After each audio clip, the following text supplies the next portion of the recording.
So we've been going through this whole inquiry for impeachment. What's going on?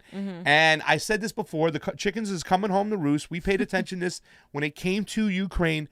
You don't want to open up Pandora's box when it comes to Ukraine, because there's a lot, if you're a Democrat, because mostly it's the Democrats' dirt. And I say this a lot. A lot of the Republicans take a lot of, NRA money, Christian right money, but the Democrats, especially the leaders in the Democrats now, your Adam Schiff's, who he exposed, Nancy Pelosi, we'll be exposing her tomorrow, Joe Biden, they have their emoluments, which that's exactly what they are, in the Ukraine. Now, I just want to take a look and talk about what's going on in Saudi Arabia, because it's very important to point out. I know a lot of people aren't into foreign policy, but it's hard to understand what's going on, and you need to understand where the connection goes for us possibly being brought into another war with Iran. And sorry, before you go on, I just want to shout out the very few people getting this right in independent media right now. Very, very few people. Glenn Greenwald, Aaron Matei, Jimmy Dore, and Max Blumenthal the Greystone are some of the key people that are actually like really on the money, and they're getting smeared as we are, because we are being told that we are pro-Trump in this, and we are not pro-Trump. No. We are pro-truth. Pro-truth. And if the truth is something that, is uncomfortable, unfortunately, that's what the media is supposed to report on, the truth. They're not supposed to report on what people like always. It's unfortunately, it's gonna, a lot of ugly things come out. So let's get to it, Pasta. So let's talk about Saudi Arabia, because Saudi Arabia is the number one adversary of Iran in that region. Israel can come into play, but those are the three major superpowers. As we know, the Saudis are heavily funded for the petrodollar through the United States. We have a lot of great dealings with them, and they have they have an IPO coming up too as well, where they're trying to take their nationalized oil and put it on the New York Stock Exchange. We'll talk a little bit about that. However, that oil is in jeopardy because of this 5-year war going on, started by Obama, backed by Obama, with the Houthis. The Houthis being the nationalistic northern tribe Shiites, but they've also combined with Sunni tribes as well to fight against the Saudi Arabians. Now, an oil refinery was attacked deep into Saudi by the Houthis rebels right there. So you can say it's Aramco. Now, you got to pay attention to what Aramco is. Aramco is the IPO2B, Aramco Oil.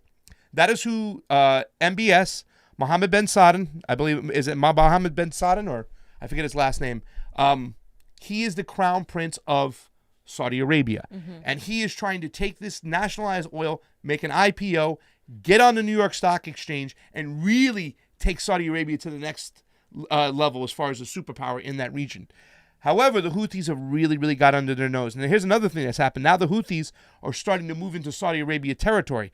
Here's a little video we got from Al Jazeera showing the Houthis capturing a lot of Saudi Arabian troops. And guess where a lot of these Saudi Arabian troops come from? Pakistan. Take a look. Okay. Oh, I'm sorry. I think we have maybe. Okay, yeah, go up there. It's right there.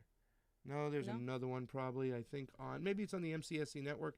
There it is, $5 Chuck from Pop Reality. Warren is no friend of Bernie's. She sat out for Hillary, but now opposes Bernie. Exactly. At the time when the literal planet is at stake. You're right, too. And then this Native American stuff, does she show up over at Standing Rock? I don't think so. And her green military... Green bombs. Yes, like Lockheed Martin just released an ad, too.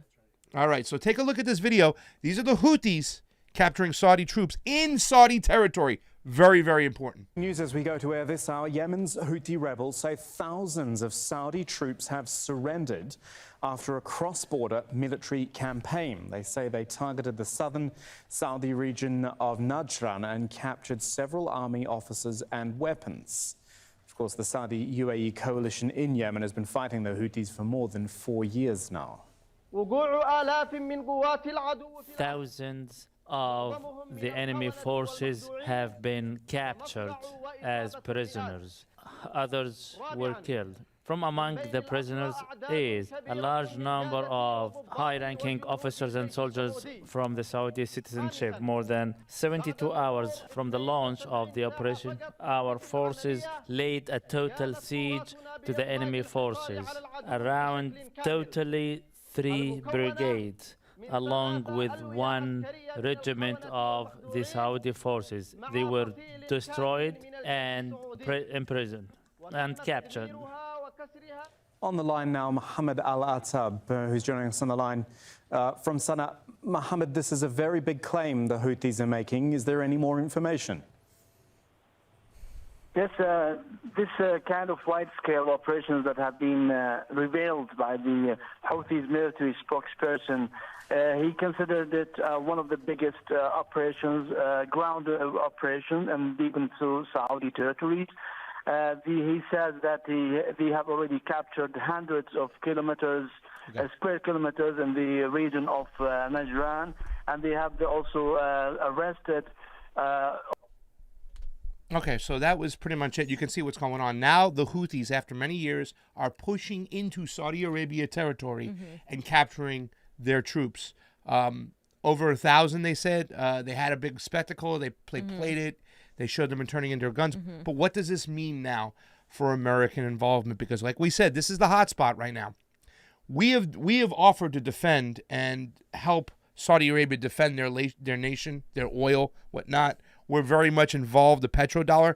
Just the other day, Donald Trump, and this is the thing that's disgusted me because we're sitting here talking about impeachment over what happened over Ukraine Gate, and after those oil refineries have been bombed, we're now sending thousands of troops over here. And this is what I talk about, fam, all the time. When it comes to Medicare for all, when it comes to single payer, when it comes to this bill, it's going to be a process. Am I right or wrong?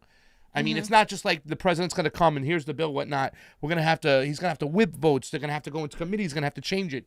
They don't need to do that when it comes to foreign policy or sending troops, especially now with the AUMF, the Authorization Use of Military Force. The president can just send troops off right away. Tulsi was calling them out. We're not your bitch. You're not our pimp. What are you doing? Kind of bringing light to this situation.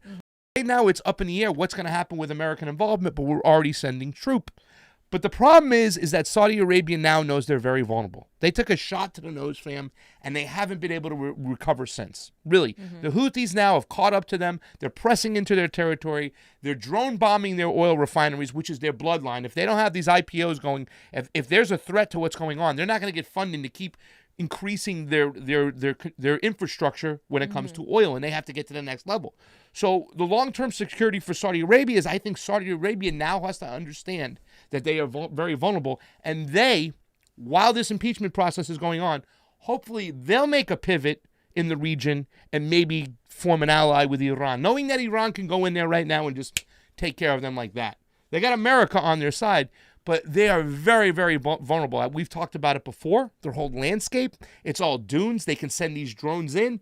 And all the military weapons we gave them, they're all high-range ballistic missiles. And they're just kind of guerrilla warfaring, getting in underneath and blowing up these things. So the long-term security for Saudi Arabia isn't at jeopardy.